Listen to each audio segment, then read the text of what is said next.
sobre as conquistas importantes desta quadra. Considerarmos satisfatório que o estágio onde chegamos é suficiente para esconjurar 500 anos de cultura escravocrata, de um elitismo explorador que ainda faz conviver com a ponta da ciência e da tecnologia com a exploração do trabalho escravo em muitos lugares do Brasil. Por isso o enunciado da CTB é o que se impõe como método ao debate, por um projeto nacional de desenvolvimento. Para mim, com a experiência de 30 anos de luta, com muitas contradições, nenhuma delas no campo moral, eu entendo bastante bem o que quer dizer cada palavra dessa.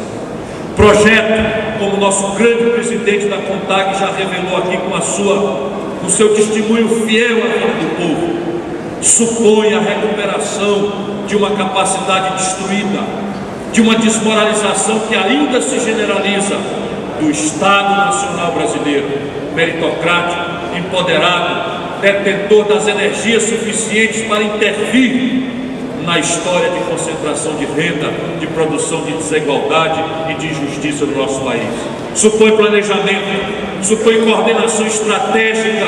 entre um governo que sirva aos interesses das maiorias populares brasileiras e o empreendedor nacional que compreenda que ser empreendedor modernamente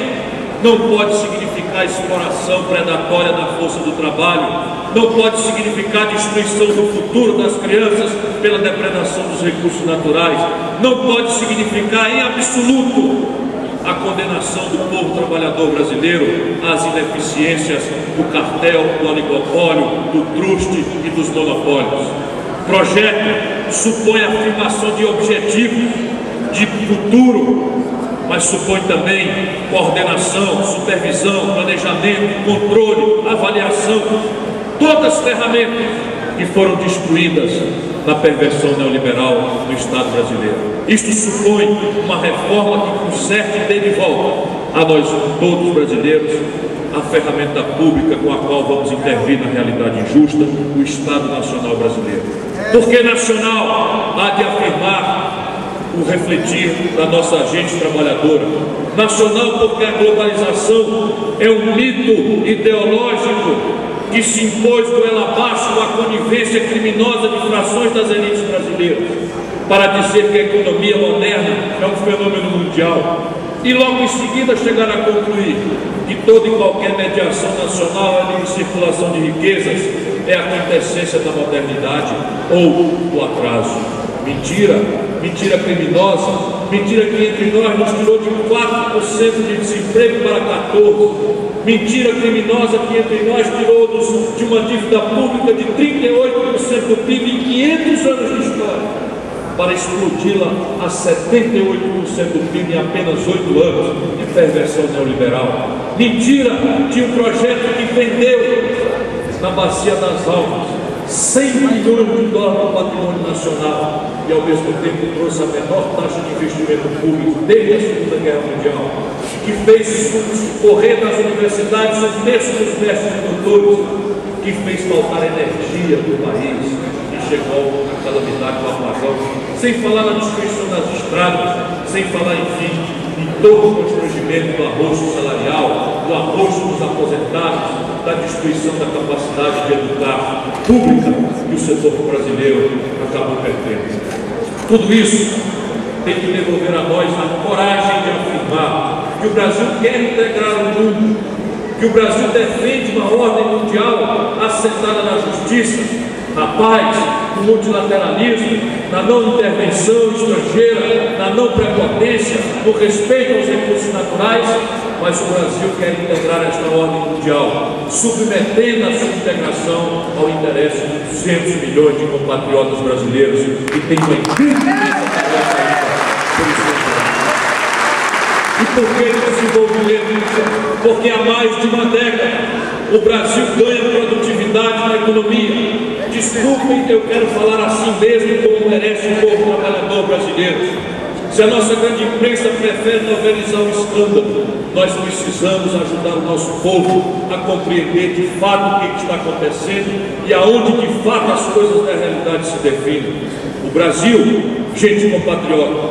ganha há mais de uma década produtividade a razões recorde no mundo, mais de 3% de produtividade, que vocês sabem, significa a troca de gente por máquina na agricultura, gente por máquina no banco, gente por máquina no comércio, gente por máquina na indústria, produzindo muito mais com menos gente. E este ganho de produtividade, dependendo da política que domina esta ou aquela quadra histórica deste ou daquele país, significa uma oportunidade para incrementar a participação dos salários na renda nacional. Pois bem, enquanto o Brasil galopava como ninguém no mundo nos ganhos de produtividade, a massa salarial brasileira encolheu. O salário mínimo despencou a 76 dólares.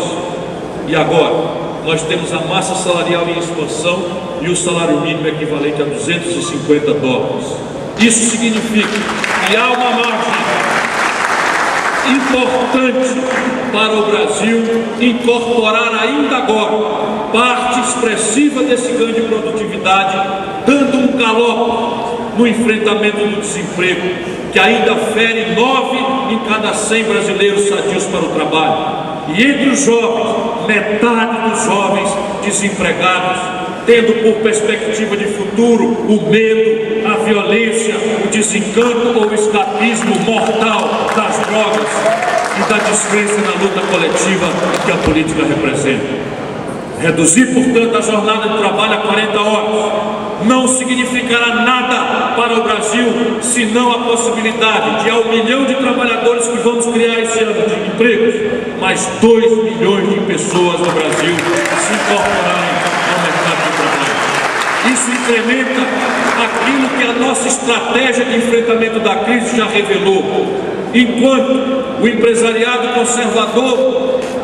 descontinuou sua decisão de investimento, enquanto a rede bancária privada, consolidando este ano os mesmos lucros dos melhores anos, desfinanciou o interbancário, retraiu o crédito, foi o investimento público, foi o crédito das agências públicas do Banco do Brasil, do Banco Nacional de Desenvolvimento Econômico e Social, da Caixa Econômica, empurrados pela política, por uma compreensão de Estado que não aceita a selvageria do individualismo, que diz que cada um se vire e quem vencer, venceu, e quem não vencer, que morra. Nós não concordamos com esta indignidade e a nossa superior tarefa moral é empoderar a agência pública para ser ela encarregada da captura de excedentes que vão equilibrar a desigualdade entre as pessoas. Por isso, gente querida, o Projeto Nacional de Desenvolvimento é fundamental. Precisamos fazer uma opção audaciosa pelo crescimento acima do ganho de produtividade e com suficiência para abrir oportunidade a 2.600.000 rapazes e moças que este jovem país ainda traz ao mercado de trabalho.